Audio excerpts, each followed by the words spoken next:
Welcome back, my friends, to TFT Hyperroll with Artark. Yes, actual Hyperroll in Set 9. Didn't think I would be able to do this quickly, so I scrapped a video I had worked really hard on that was norms for this exact same build, and I wanted to bring you this today. First, graphic.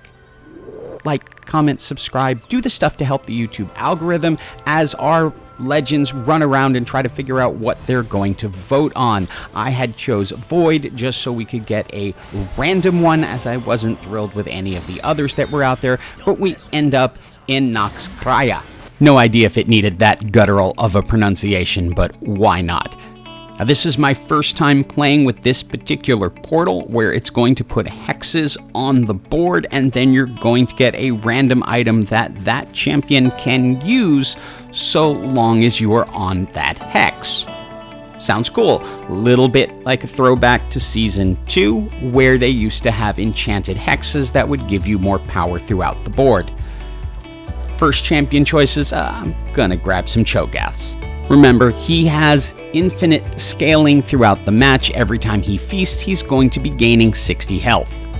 Now it is time for our first set of augments, and I don't know if this is a bug or not. Maybe they fixed it by now. You can't re-roll any of them. Just grayed out at the bottom. So you are stuck with what they give you. Trying to click it just to see if maybe it works. But don't like multicaster heart because there's already 4 multicasters. All natural is good, but it means you're not putting items on people. So I default into Jeweled Lotus as just the best possible option from this, as it gives me lots of different builds I can go with. Particularly, I can head into Sorcerer, and if I get a Malzahar, which I end up getting, potentially into Void Sorcerer. Now, I was thrown here because I was in the process of also submitting a bug report about not being able to roll, so I completely forgot to roll or look for anything in this first round.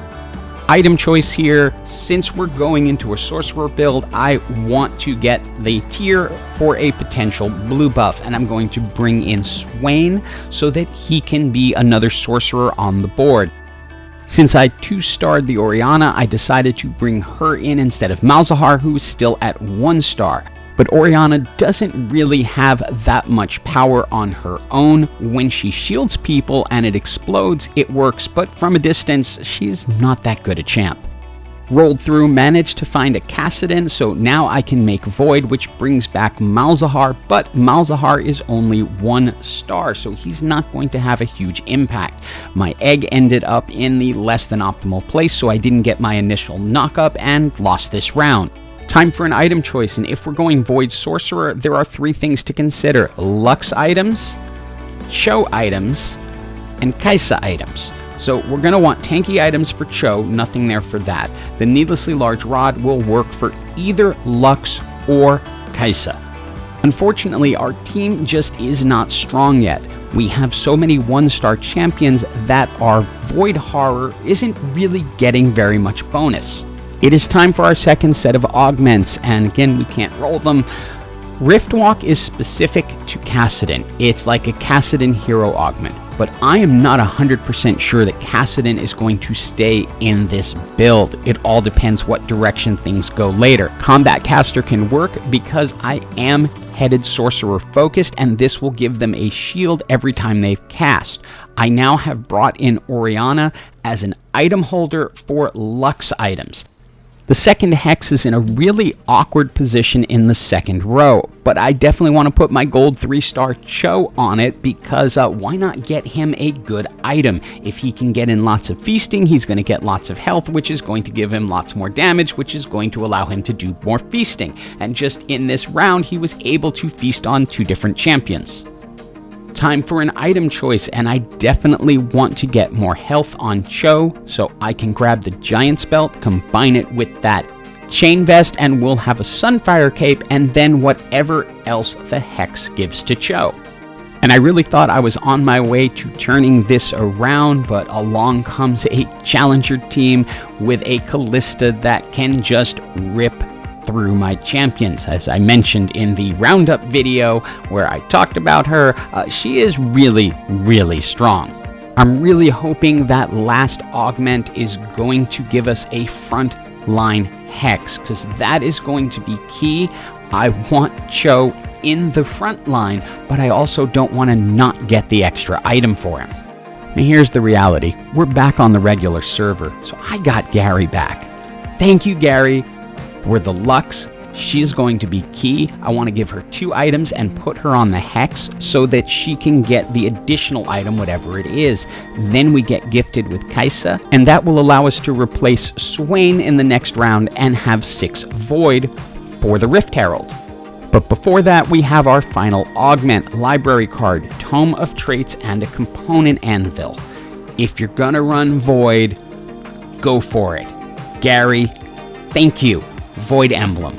This will give us the chance to go to 8, and we now also have a frontline hex for Cho'Gath. Rageblade is a key item for Kaisa, then we can grab the needlessly large rod, use that to make a Hextech Gunblade, and we are good with our items there. Now pay attention to when the Rift Herald pops. That knockup is giving us time. Please put your Void Eggs up front. It really does make a difference because it gives your backline an extra second to start doing damage, and when you are dealing with champs like Lux and Kaisa, that means a lot. We've 2-starred the Kaisa, which means our Rift Herald is going to get a little bit stronger. According to the tooltip, it says 25% per star level. We move Kaisa over to the Hex. Since she's now 2 stars, her getting the 3rd item is going to matter. Once they're both 2 stars, then we're going to give someone a 3rd item and then decide who gets on the Hex. And we run into another Void Sorcerer team, and just as an idea of how buggy things are right now, there's the Shurima emblem popping up. I don't know if it's actually helping me out or not, or if the healing is coming from the Hextech Gunblade, but it was certainly interesting to see it pop out. We get the anvil and open it up, and we have some interesting choices, but I decide to go with the Bramble Vest with the idea of putting it on Cho'Gath. Then I'm offered Warmogs, which I'd rather have on Cho'Gath, and I like the spot that Cho'Gath is in, so I'm not going to put a 3rd item. With a 2-star Lux, we can move her over to the Hex, give Kaisa a Spear of Sojin so she can cast more often, and then go ahead and give the Bramble Vest to any one of our other frontliners so that they're just a little tankier. With a 2-star Silver Lux and Kaisa in the backline, I'm feeling pretty good about this now. And all I need to do is survive these next 2 rounds so that I can get into 9 and hopefully find a Bel'Veth. With that victory, we are now into the top 4 for the first time in Season 9. At this point, we do not want to roll because we want the best chance possible to get Bel'Veth so we can go to 8 Void in the next fight. I'm counting on Lux and Kaisa to be our carries here, and Cho to just be a monster of the front line, and that's how it works out. And again, it's good to be out of the PBE, because now we've got Gary to help us out, give us the Bel'Veth, and take us to the 8 Void, where we can now summon Baron Nashter. Now, they had mentioned in patch notes that they were going to change how Baron scaled, but notice in the tooltip it still says it's going to scale with star level of the champion. So we want to get everyone up as much as possible. It is time for our final 2 items, and given these, we're going to go ahead and grab the Giant Slayer for Bel'Veth. That will just give her more power. We can move Bel'Veth over to the Hex so that she is getting the additional item. Then we don't have much real choice. I decide to go ahead and grab the Giant Slayer for Bel'Veth, completely forgetting that I have her on the Hex to get an additional item. So this is kind of a little bit pointless to have her there, but I want to go looking to see if I can find the 2-star Bel'Veth, and there she is. So we now have a 2-star Bel'Veth with 3 items sitting on a Hex for an additional item because I'm not paying proper attention. Anyway, right now we're in really good shape because Baron can do a ton of damage. He's knocking people up. And of course, you have Lux and Kaisa just wrecking from the back line. And it's now down to a 1v1 against, wouldn't you know it, another Void Sorcerer team. Now at this moment, I'll be honest, I think I got this locked in the bag. Even though they have multicaster, even though they have good people, I have Baron's gone.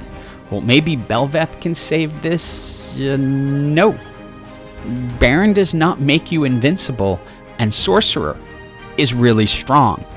I have to rethink this positioning a lot. I've moved Baron to make sure he knocks up the Taric and the gold 3-star Swain that I need to get through as quickly as possible. Luckily, it goes down fast. This is going to open the door for Lux to get into their backline and wreak havoc, and that is what works with Lux leading the damage charts over Baron.